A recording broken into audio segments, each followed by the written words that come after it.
let's roll it. All right, Facebook group. So I want to get everyone started if they want to get started on a portion of the Sustain Project tool. This is the one on DIY-fever.com, I believe, and it's the Sustainer project where you're taking a guitar pickup and turning it into a sustainer.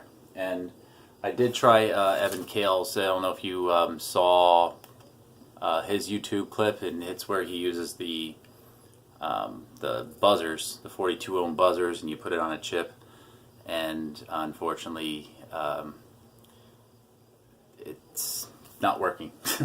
Everything measures out perfectly fine. It's where you make the tin can amplifier that he has. I made 4 of them, and these things work great actually. Just to use a 3-watt speaker and configure it, and you can use that.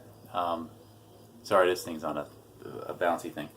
Anyway, so what I did was I picked up a crappy Jackson, and I pulled the pickup out. Of course, this is Evan Kale's design right now, so I have to kind of take that apart so I can switch over to the new one. So I'm saving my original pickups. I may want to go back to the original, and this is the new driver, the one. So you can see I pulled that out, and I'll probably pull out the E and A string pin. And so I have a series of videos that you're going to see, and I strung them all together, and I actually voiced over because everything I said in them was just junk, and I didn't know what I was talking about. So I corrected everything. So far, this thing measures out exactly to 8 ohms, what we're looking for. And so I'll show you all the steps that I've done, my products, the things I had to buy, and then I'll be building the actual circuit board, and we'll see what happens there. So go ahead and keep on watching, and hopefully I'll get you guys started. The parts that I chose to go with are as follows. You'll need Elmer's glue. The type of copper wiring you'll need will be a magnetic copper wire, which will be 32 gauge. You'll need scour pads, which are simply those flat pads that are in the shopping center. These particularly measure out to about 3 millimeters, which is usually the space you need because the pickup will be about 6 millimeters in height as it is. So I actually cut it out, and you'll see within the videos how I use that with the glue to kind of make it a little bit more sturdier. You'll also need a typical solder. Any kind of solder you have will be fine, but 6040 is the one I have.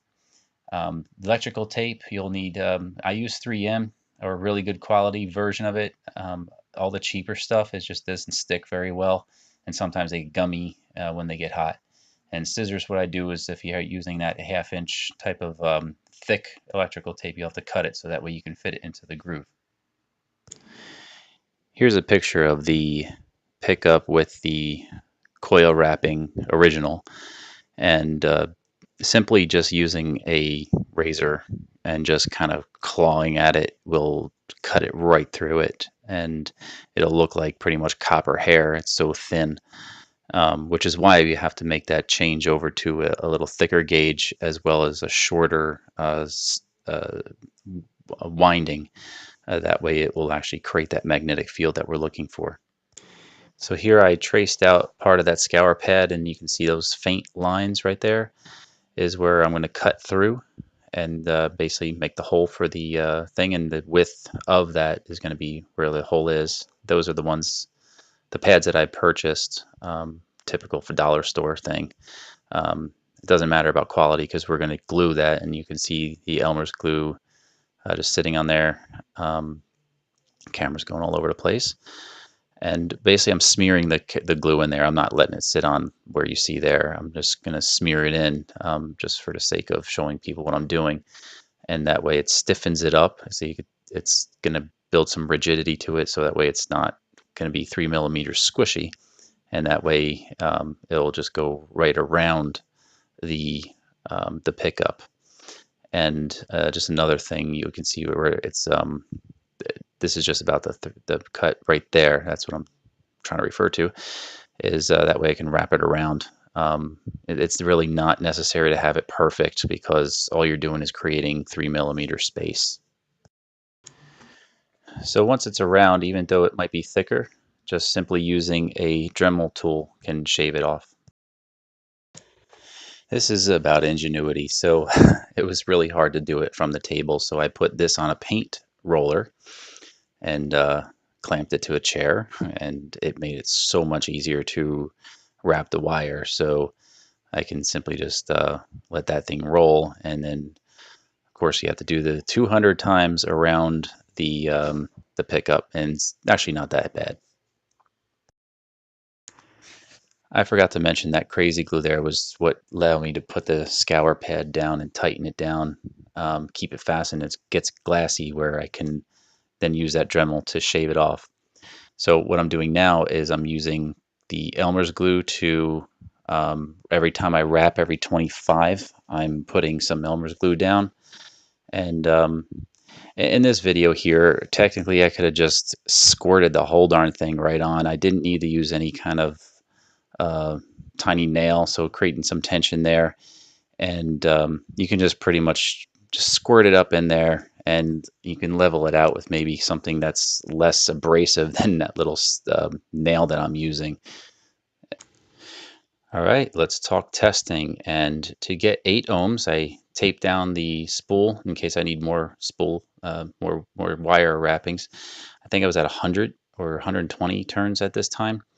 And the thing to do, and since I'm one-handed in this, I couldn't really demonstrate too much, but you do need a nail file in order to access the copper wire because there is, I think, a tin coating around it. And so what I had to do was really had to use some pressure on it, but going slightly back and forth like that with the nail file, and that will break that tin coating, and then you can use your meter. And you do it on both ends, of course. So you see the slack on the kind of the bottom right there. That's the initial beginning of the wire wrapping. You want to have some slack, and then the part that goes to the spool. So there's that.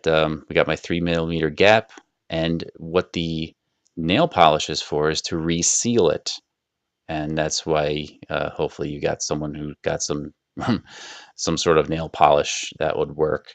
A good red one so that way you can see it. I don't know, just different types that my mother had I took from her. And then you can put your leads on, and you know, red on the beginning and black on the right is the way I was doing, I think. And that way you will then get true ohms. If it reads weird, then it's reading your body. So try not to touch the leads together. So now with it all together, I had to glue the one side of the magnet because the pins are what held it down. So by popping those pins out, I have to glue one side because the magnet will only hold on the other and it wouldn't stay together. So you have to do that. And the plate will go on, and you just solder those 2 wires exactly how they were when you took it off. So that is the final wrapping now, and I have to take the housing from the old pickup so that I can now put it onto the new driver. And all the pieces are soldered, and you can test the ends of the black wire there, and you will get 8 ohms. So you have to make sure that you do test that.